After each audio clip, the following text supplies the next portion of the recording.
नमस्कार, मैं पायल शुक्ला और आप देख रहे हैं 24 न्यूज। देश की सबसे बड़ी मेडिकल प्रवेश परीक्षा नीट अब सिर्फ एक पेपर लीक विवाद नहीं रह गई, बल्कि जांच एजेंसियों को शक है कि यह देश भर में फैला एक संगठित मल्टी स्टेट नेटवर्क हो सकता है।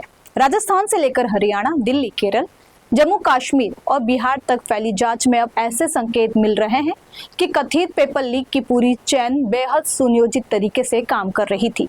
सूत्रों के मुताबिक जांच एजेंसियों को शुरुआती पड़ताल में जो रूट मिला है उसने पूरे सिस्टम को हिला दिया है। दावा किया जा रहा है कि कथित पेपर पहले नासिक निकला, फिर हरियाणा पहुंचा, वहां से जयपुर, फिर जमवारामगढ़ और उसके बाद सीकर तक पहुंचा। इसके बाद सीकर से यही पेपर जम्मू कश्मीर, बिहार, केरल और उत्तराखंड तक फैलाया गया। अब इस पूरे मामले की जांच सीबीआई के हाथ में है और राजस्थान एटीएस एसओजी लगातार इससे इनपुट साझा कर रही है।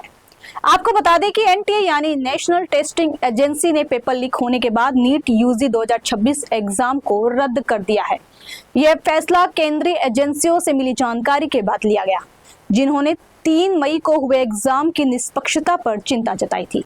नीट यूजी 2026 में करीब 22 लाख छात्र शामिल हुए थे, जिससे यह देश की सबसे बड़ी प्रवेश परीक्षाओं में से एक बन गई थी। लेकिन अब ये एग्जाम एक बड़े विश्वसनीयता संकट में फंस चुका है और लाखों छात्रों के प्रभावित होने के बाद सरकार ने अब इस मामले में दखल दिया है।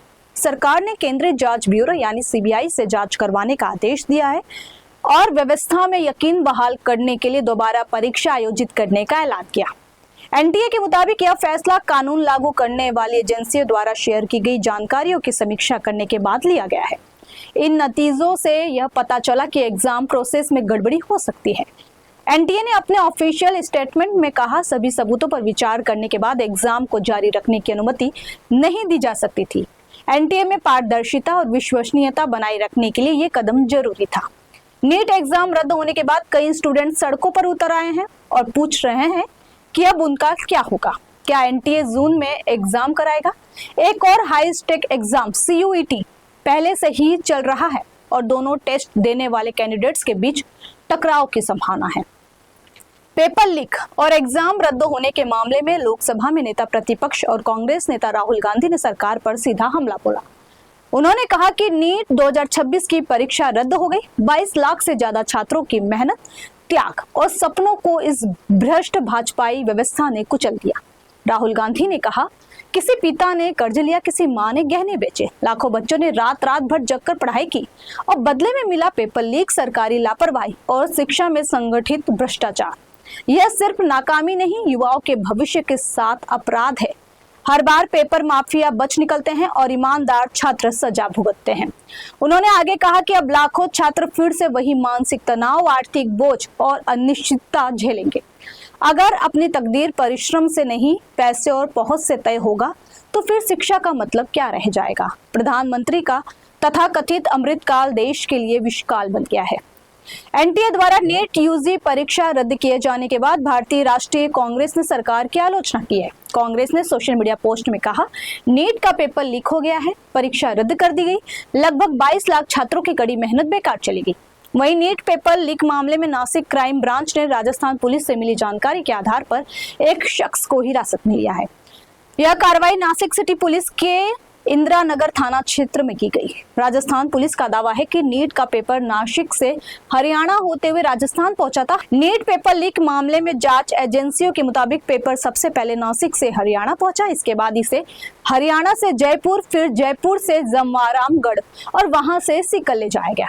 आरोप है कि सीकर से इस पेपर को जम्मू कश्मीर, बिहार, केरल और उत्तराखंड समेत कई राज्यों में बांटा गया।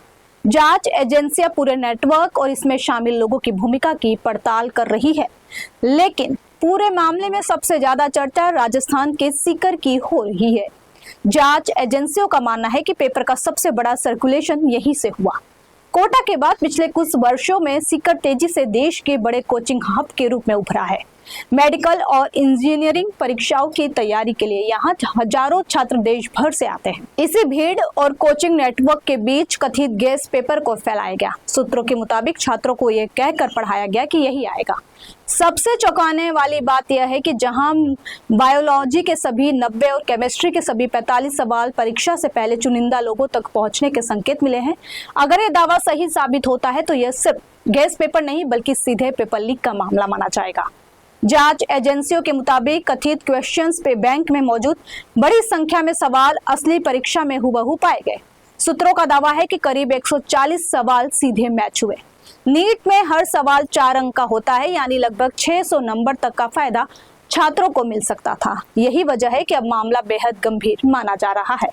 शिक्षा विशेषज्ञों का कहना है कि किसी गैस पेपर से कुछ सवाल मिल जाना सामान्य हो सकता है, लेकिन इतनी बड़ी संख्या में प्रश्नों का एक जैसा होना संयोग नहीं हो सकता। पूरे मामले में एक और बड़ा खुलासा सामने आया है। जांच में दावा किया गया है कि परीक्षा से पहले कुछ छात्रों को फोन कर कहा गया था पेपर आ गया है। सूत्रों के मुताबिक यह कॉल दिल्ली से आया था और इसके बाद सीकर में तेजी से कथित पेपर का सर्कुलेशन शुरू हुआ। बताया जा रहा है कि शुरुआत में यह सामग्री लाखों रुपए में बेची गई, लेकिन परीक्षा नजदीक आते आते कई छात्रों ने इसे खुद ही 5,000 से 30,000 रुपए तक में आगे बेचना शुरू कर दिया। यानी पूरा नेटवर्क लालच और कमीशन के खेल में बदल गया। जांच एजेंसियों को अब शक है कि यह सिर्फ छात्रों तक सीमित मामला नहीं था। सूत्रों के मुताबिक कई कोचिंग संस्थानों, MBBS काउंसलिंग से जुड़े लोगों और हॉस्टल नेटवर्क की भूमिका भी जांच के दायरे में है। सीकर के एक कोचिंग संचालक को हिरासत में लेकर पूछताछ की गई है। वहीं राकेश नाम का एक व्यक्ति भी जांच एजेंसियों के रडार पर आया है, जो कथित तौर पर बड़े कोचिंग संस्थानों के बाहर MBBS काउंसलिंग का काम करता था। आरोप है कि उसने 30,000 रुपए में यह पेपर अपने एक साथी को बेचा, जो केरल में MBBS का छात्र बताया जा रहा है। जांच में यह भी सामने आया है कि राजस्थान के एक हॉस्टल में रहने वाली लड़कियों तक भी यही पेपर पहुंचाया गया था। वहीं पूरे मामले में नागौर कनेक्शन भी जांच एजेंसियों के लिए अहम बन गया है। सूत्रों के मुताबिक एक छात्र को कथित तौर पर 28 लाख रुपए में पेपर बेचे जाने की बात सामने आई है। बताया जा रहा है कि नागौर का एक छात्र परीक्षा से 4 दिन पहले सीकर पहुंचा था, वहीं से उसे कथित पेपर उपलब्ध कराया गया। अब एजेंसियां यह पता लगाने में जुटी है कि आखिर इतने बड़े स्तर पर पैसा किसके जरिए घूम रहा था। इसके अलावा जांच में यह भी सामने आया है कि कथित पेपर सिर्फ व्हाट्सएप तक सीमित नहीं था। कई एंड-टू-एंड एनक्रिप्टेड मैसेजिंग एप्स के जरिए भी इसे शेयर किए जाने के संकेत मिले हैं। कुछ मोबाइल फोन में फॉरवर्डेड मेनी टाइम्स टैग भी मिला है, जिससे अंदाजा लगाया गया है कि यह सामग्री बड़ी संख्या में लोगों तक पहुंच चुकी थी। SOG अब social media chat, call details, bank transaction और डिजिटल ट्रेल की जांच कर रही है। नीट UG 2026 की परीक्षा 9 दिनों के अंदर ही गड़बड़ा गई और गैस पेपर विवाद के कारण पूरे देश में मचे हंगामे के बाद इसे रद्द कर दिया गया। 3 मई को हुई परीक्षा की शुरुआत तो ठीक ठाक लगी, लेकिन 7 मई आते आते सवालों में समानता होने की शिकायतें सामने आने लगी। ये मामला केंद्रीय एजेंसियों तक पहुंच गया और राजस्थान पुलिस ने 100 से ज्यादा मिलते जुलते सवालों की जांच शुरू कर दी। जैसे जैसे लोगों की गिरफ्तारियां बढ़ी और राजनीतिक दबाव बढ़ा, NTA ने 12 मई को परीक्षा रद्द कर दी और दोबारा परीक्षा कराने की घोषणा की। नीट UG 2026 परीक्षा रद्द होने पर प्रतिक्रिया देते हुए कांग्रेस नेता सचिन पायलट ने परीक्षाओं से जुड़े बार बार सामने आ रहे विवादों पर चिंता जताई। उन्होंने कहा, अगर ऐसा एक बार हो तो बात समझ में आती है, लेकिन ऐसा पहले ही 2 या 3 बार हो चुका है।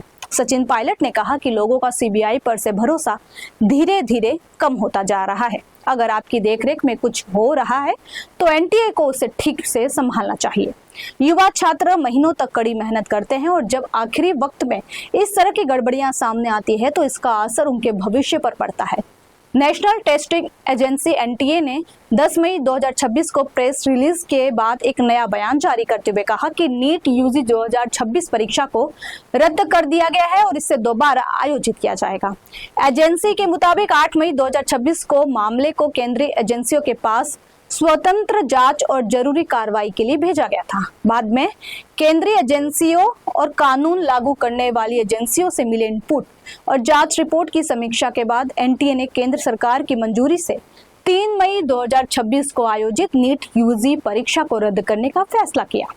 एजेंसी ने कहा कि मौजूदा परीक्षा प्रक्रिया को जारी नहीं रखा जा सकता और पारदर्शिता बनाए रखने के लिए यह कदम जरूरी था। सरकार ने इस मामले की जांच के लिए इसे केंद्रीय जांच ब्यूरो को सौंपने का भी फैसला किया है। एनटीए ने कहा कि वह जांच में पूरा सहयोग करेगी और सभी जरूरी रिकॉर्ड और दस्तावेज उपलब्ध कराएगी।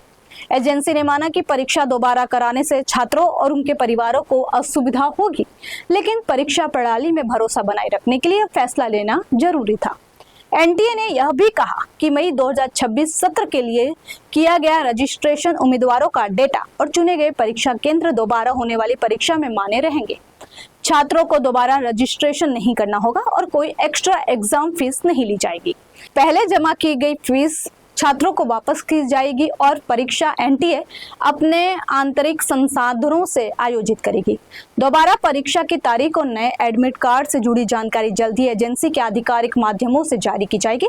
लेकिन पूरे मामले में सबसे बड़ा सवाल अब यही है कि आखिर पेपर बाहर आया कहां से। जांच एजेंसियों को शक है कि लीक सीधे प्रिंटिंग प्रेस या मूल पेपर सोर्स से हुआ हो सकता है, यानी मामला सिर्फ कोचिंग सेंटर तक सीमित नहीं बल्कि पेपर ट्रांसपोर्ट चेन और प्रिंटिंग सिस्टम तक पहुंच सकता है। इसी वजह से अब सीबीआई उन सभी संभावित जगहों की जांच करेगी जहां से पेपर बाहर निकल सकता था। नीट परीक्षा देश की सबसे बड़ी मेडिकल प्रवेश परीक्षा मानी जाती है।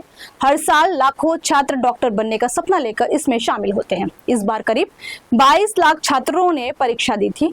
अब परीक्षा रद्द होने के बाद छात्रों और अभिभावकों में भारी नाराजगी है। कई छात्रों का कहना है कि उन्होंने सालों भर मेहनत की, लेकिन कुछ लोगों की लालच ने पूरे सिस्टम पर सवाल खड़े कर दिए। फिलहाल के लिए इतना ही। इसी तरह के ताजा तरीन खबरों के लिए देखते रहिए इन 24 न्यूज। तब तक के लिए मुझे दीजिए इजाजत। नमस्कार।